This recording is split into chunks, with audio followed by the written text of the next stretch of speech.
Hello, George Romanic here. Today we are going to talk about hypsometric equation and barometric formula. Both of these concepts are related to the change of pressure with the altitude in our atmosphere, and you will see how the results are profoundly different compared to the increase of pressure with the depth in the oceans that I described in my previous video. Both hypsometric equation and barometric formula can be derived using the hydrostatic equation. Before I do that, let me just describe what these two concepts are. Barometric equation will tell us how pressure changes with height, and you will see it is exponential decrease.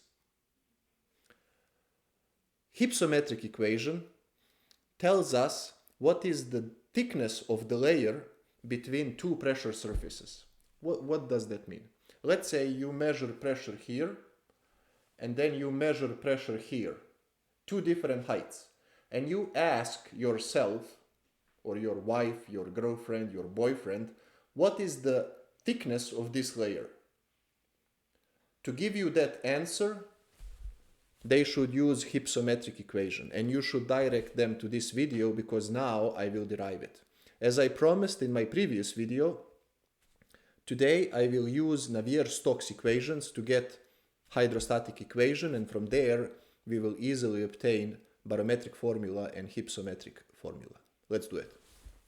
We start with the Navier-Stokes equation in the vertical direction. Acceleration is equal to the pressure gradient force, gravity, viscous forces, centrifugal force, and the Coriolis force, the last two being apparent forces. I described this in detail in my video on the Navier-Stokes equations, and also each of these terms was explicitly derived in separate videos. Here, to get hydrostatic equation, I will assume that there is no viscosity, the apparent forces do not exist, and this is a very good approximation, especially for the Coriolis force. This term tends to be important around the equator, but for this case we will just neglect it. And also, we assume there are no accelerations in the vertical direction. With these assumptions in mind, the Navier-Stokes equation in the vertical direction becomes 0 equals minus 1 over rho delta p delta z minus g, where g is gravitational acceleration, delta p over delta z is change of pressure with height, pressure gradient, and rho is density of air. Because here we assume that pressure is only changing with height, I can replace partial derivative with normal derivative, and this equation becomes dp over dz is equal minus rho over g, and voila! We get hydrostatic equation from the third Navier-Stokes equation. Now the next goal is to use this equation to find how pressure changes with height in the atmosphere. In my last video, we saw how pressure changes with depth in the oceans, but now let's see how pressure changes with height in the atmosphere of our planet. The problem with air, in contrast to water, is that air is compressible, which means density is not constant with height. In other words, density depends on height. And in particular, density can be expressed in terms of pressure and temperature, and to do that we use equation of state. We say that pressure is rho r T, where P is pressure, T is temperature in kelvins, and R is a gas constant for dry air. So here I'm introducing another assumption, and that is that the air in the atmosphere is dry and there is no water vapor. Now, for those of you that are not familiar with this equation, for now you will just have to believe me. In future I will derive it explicitly when we start talking about kinetic theory of gases. But I'm sure from high school most of you are familiar with this expression.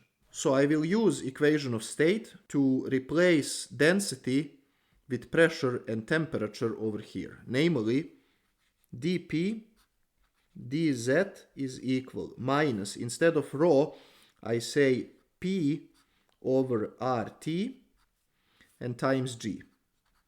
Now this is equation that separates variables. So to solve it, I need to separate variables.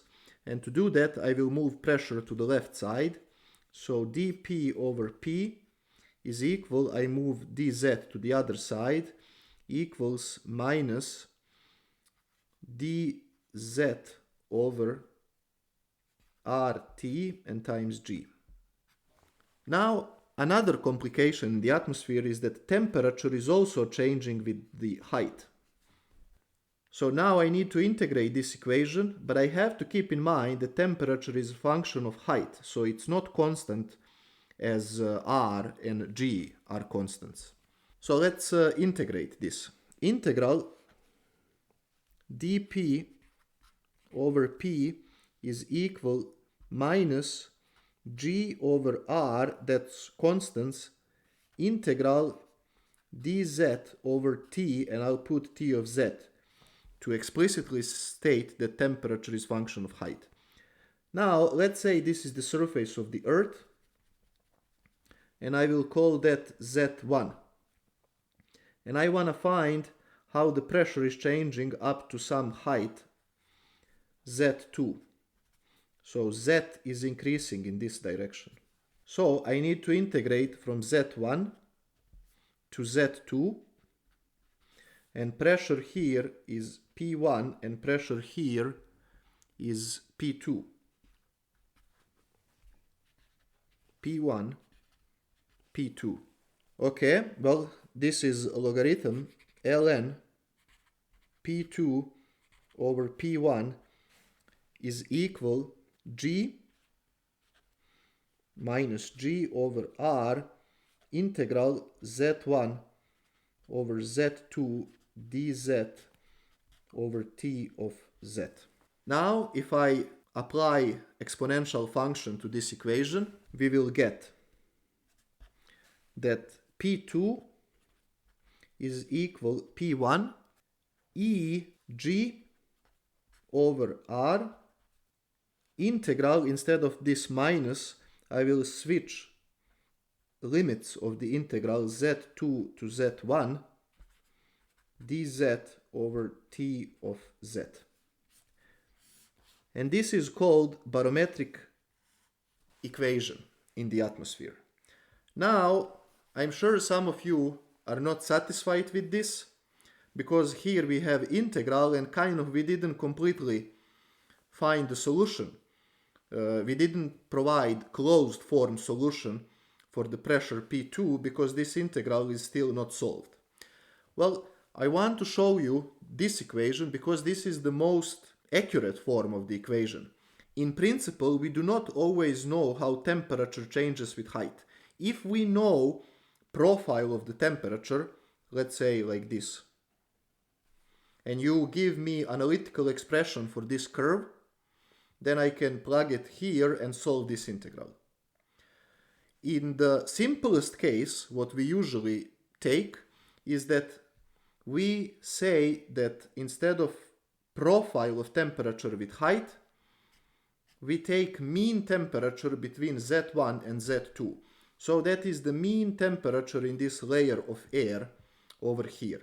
Now, if I adapt that assumption, this becomes constant, just number, T mean. And this equation then becomes P2 is equal P1 E G. Now I can solve this. Z1 minus Z2 over R T mean. And this is barometric formula that I'm pretty sure most of you saw on internet or something like that, but this is in the raw form, so to speak. And this is in the form where we substitute a mean temperature instead of temperature profile.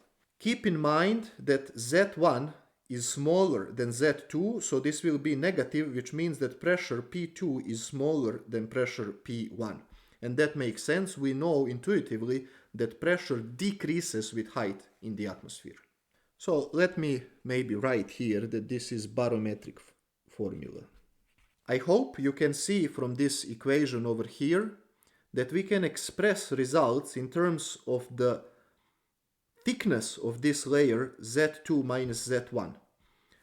Which means if I say age is Z2 minus Z1, namely Z2 minus Z1 is the thickness of this layer of air, now I can rewrite this equation to be age is equal R T average over G ln P1 over P2.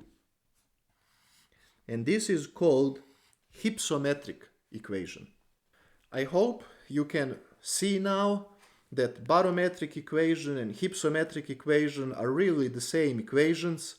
We just decide that here we want to see how pressure changes with height, and in the case of hypsometric formula we want to see what is the thickness of the layer between isobaric surfaces P1 and P2. One more thing to say about hypsometric equation is the following. Notice that as the temperature, mean temperature of the layer in Z1, Z2 increases, age also increases, which means that the thickness of the layer between P1 and P2 is increasing if the temperature increases. Now, as always, I prepared for you a very nice figure here, not figure but a plot. Here is height in kilometers on the x-axis, and here is pressure in millibars. I hope you know that millibar is equal to hectopascal, so it doesn't matter which one we use. And look, we can see that pressure is exponentially decreasing with the height. In the case of the ocean, we had linear increase with the depth, but here we have exponential decrease with the height. So, for example, at around 5 kilometers, pressure is around 550 millibars or so, as you can see. This was barometric formula and hypsometric equation.